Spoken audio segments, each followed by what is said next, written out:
Friendly reminder: this is a horror movie adapted from real events. Evil spirit Sumala. People believe the evil spirit still wanders in the forests of the Semarang area. This will be a movie that tears apart your perception of horror. Hurry up and add your unlucky friends to watch together. Main feature begins. A group of kids are playing happily in the fields. Soon evening arrives, and everyone leaves one by one, leaving the playful Little Fat and Adi. The two are practicing ball skills with each other. Little Fat kicks the ball flying into the cornfield. The two hurry to search for it, searching from evening until dark, but they cannot find it no matter what. At this moment, a weird sound comes, but upon approaching, they discover, not far away stands an ugly girl. The two think about it and still decide to take back the football. But the girl plunges headfirst into the cornfield. Little Fat chases after without hesitation. Helpless, Adi can only follow closely behind. During the chase, the two in front quickly disappear, leaving only a broken football. Suddenly, a knocking sound comes. Adi looks over, sees a very horrifying scene. Soon, Little Fat is knocked to death right in front of him. A child has never seen such a big scene. He slips back home immediately and tells his parents the situation. The father gathers the whole village to head to the scene, but under the big tree, only a pool of blood is left, but no sign of Little Fat. Soon, the villagers searching by the river discover something unusual. They see Little Fat's body dumped by the river, lying in a pool of blood, already lifeless. The next day, the whole village gathers at Adi's home. Little Fat's father thinks it is Adi who killed his child and demands an explanation from his family. Adi grievously tells the truth, saying the one who killed Little Fat is an ugly girl. Little Fat's death has nothing to do with him. At this time, Little Fat's father is blinded by anger, does not believe Adi's words at all. During the argument, a one-eyed man steps forward, timely diffuses the situation. He says what Adi said is not fabricated, claims to have seen that girl, the legendary devil's child, evil spirit Sumala. The one-eyed man tells Sumala's story. The story starts from 29 years ago. Soejiman's family is a famous local landlord with great wealth, owning vast lands and immense wealth. For local development and construction, the uncle hopes he donates some land for free. Soejiman flatly refuses. Seeing Soejiman will not budge, the uncle has to bring up the child issue. He has been married to Sulastri for 11 years, but still no child. In the future, the vast land has no one to inherit. This becomes Soejiman's sore spot. Afterwards, he vents his anger on his wife and gives his wife the final ultimatum. If next year at this time she still cannot give birth to an heir, he will kick her out. Sulastri is heartbroken, washes her face with tears every day. Coincidentally, two servants' conversation catches her attention. It is said there is a witch in the neighboring village who can help people have children. Sulastri sees a glimmer of hope. She decides to take the risk. So she takes the household servant, Mbok's son, quietly goes to the neighboring village for help. Learning Sulastri's intention, the witch gets straight to the point and says her witchcraft is different, needs to sign a pact with the devil. Then will let Sulastri give birth to two girls. One beautiful as a flower will inherit the property. The other, extremely ugly, is the devil's child. Just need to patiently raise the child to 10 years old. The devil will take away its own child. Once the blood covenant is signed, cannot regret. If not, the whole family will be cursed. Sulastri weighs it repeatedly to successfully conceive a child. Finally, she accepts the terms.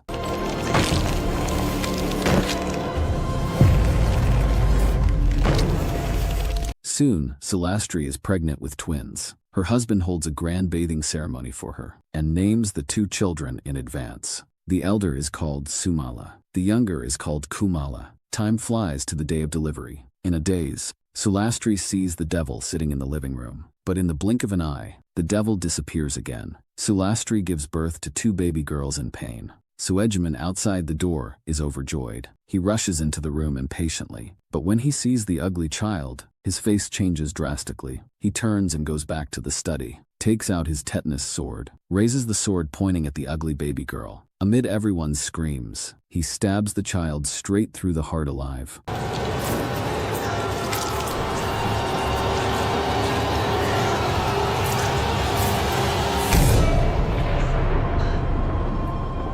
Time passes quickly. The youngest daughter, Kumala, grows up quietly amid love and fear. Relatives and friends gossip endlessly. At 3 years old, she still cannot speak. She always stumbles when walking. One hand is even bent and deformed, as if bound by an invisible force. In the blink of an eye, 2 more years pass. Sumala still cannot shake off her strange behavior. Not as beautiful and charming as the witch said. Her temper is getting worse. So Egemen gradually loses patience with the child. So he cruelly ties her up and imprisons her long term in the woodshed. Soon, 3 more years pass. On this day, a small incident occurs. Sumala, locked in the woodshed, is nowhere to be found. Unbeknownst to them, she escapes to the market in Kalagong. She, who has never left home, is full of curiosity about the outside world. The landlord's child recognizes her. As expected, Sumala is teased badly. Everyone mocks her as a monster. The stones in their hands mercilessly drive her away. The parents who rush over are surprisingly indifferent to everything happening. Back home, Sumala not only gets no love from her parents, but is severely beaten by her father. Afterwards, Mbok Sum treats her wounds and thoughtfully prepares a gift for her. Her injured heart finally gets some comfort. At night, while Sumala is sound asleep, a faint calling voice wakes her. She gets up and looks toward the sound. The wardrobe door slowly opens. While feeling shocked, a weird figure suddenly appears in the wardrobe. Slowly walks out. The figure has a pale face but exudes a hint of familiarity. That figure whispers, "Sumala, I am your guardian. Your twin sister Sumala. Didn't mom and dad tell you? You don't have to be afraid. From now on, sister will always protect you." Sumala happily nods. From then on, the revenge mode goes crazy. Every night when darkness falls, sister occupies her body.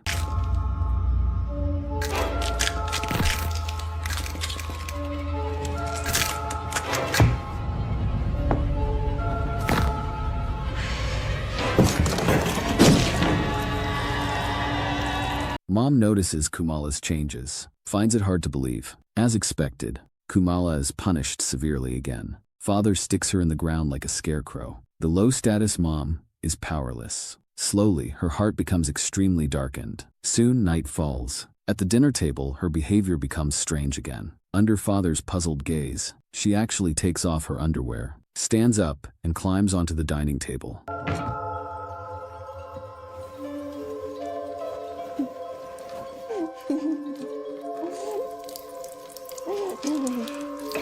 Father calls the household help to stop her in time. Unexpectedly, she pounces on him and knocks him down, pins him to the ground, and rubs non-stop. Mom wants to step forward to stop her, but Sumala shows no intention of stopping at all. Solastri turns her head and sees a horrifying scene. In the mirror, a ghost shadow is controlling Sumala, carrying the unfinished anger. She storms out of the room angrily. Mom and Mbok Sum chase after her, but find her in the chicken coop. A chicken is brutally killed. The two helplessly watch Sumala swallow the live animal. Mbok Sum is very puzzled about what happened last night, so she patiently asks for the reason. However, Sumala says it was not her doing, but her sister Sumala. The arriving mother hears their conversation. Her heart jolts, recalling the figure she saw in the mirror last night. Solastri suddenly feels something terrible is coming. She knows very well disaster is about to strike, but panicking is not the way, so she hurriedly prepares to go to the neighboring village. But at the shore from the boatman's mouth she learns the witch had already passed away a month ago. This bad news leaves Solastri at a complete loss, so she confesses everything to the arriving Mbok Sum. Time passes relatively peacefully for another year. This year she turns 9. As usual, she is locked at home. Suddenly from outside the window comes the calls of her little playmates. She comes to the window to look. It is the same group of kids who once bullied her. Kind-hearted Sumala seems to have no memory of it. She goes out to the yard again to play with them. As expected, the bad kids tease her once more. Her parents stand by coldly watching everything. Little do they know, their actions completely enrage Sumala, who is hiding in the shadows. Time quickly comes to night. Sumala, locked in the woodshed, breaks free from her bonds. Her body is now controlled by Sumala. She turns to the toolbox and takes out a sharp sickle. A wicked smile appears on her face. Next comes a thrilling and bloody killing feast. She finds that group of kids who bullied her.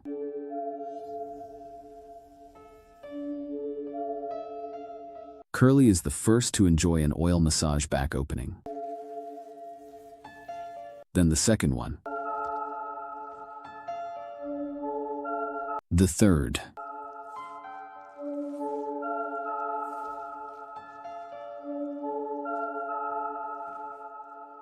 Fourth, fifth, sixth, seventh. She furiously slaughters all 7 little brats.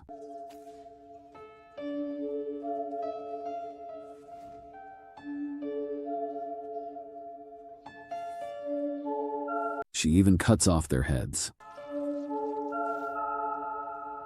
The next day, when the villagers discover them, several have already been strung up like candied haws. The horrifying scene ignites the villagers' anger. They suspect Sumala killed their children, because at the scene they found a doll, which was the gift Mboksum gave her back then. But how can a doll serve as evidence? So Ejiman angrily sends the villagers away. But still with suspicion, he goes to check the woodshed. The moment the sack is pulled open, a huge hole appears before his eyes. So Ejiman finally realizes how serious the situation is. He hurries to the witch's house and learns about the deal between his wife and the devil. He regrets not having killed that ugly child back then. The most important thing now is to find Sumala and bring her to the witch. Otherwise, after she turns 10, Sumala will completely take over her body. Coincidentally, her birthday is tonight at midnight. At this time, Sumala at home has gone into a killing frenzy. The male servant is brutally murdered by her. Then she finds her own mother and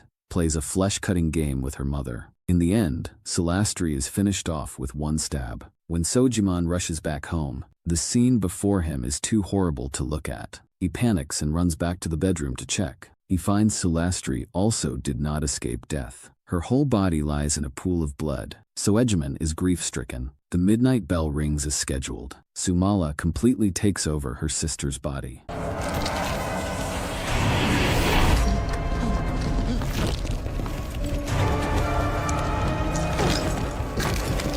Seeing this, Soejiman quickly retreats, but Sumala behind him pursues relentlessly. Father and daughter fight, entangled like this. But he is no match for the devil. Soejiman seizes a chance and quickly escapes. He runs into the village to ask the villagers for help. After understanding what happened, the villagers all set out together to search for Sumala. Soejiman limps along. Soon he is alone again.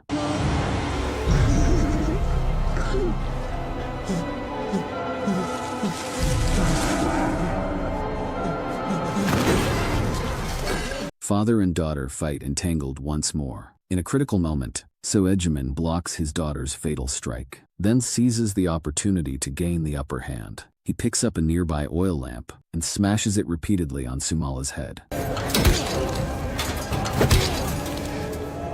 But he is still no match for the devil. Not only does it cause no harm, it completely ignites the devil's fighting spirit. Soejiman is forced with no way to retreat. He watches helplessly as he is killed.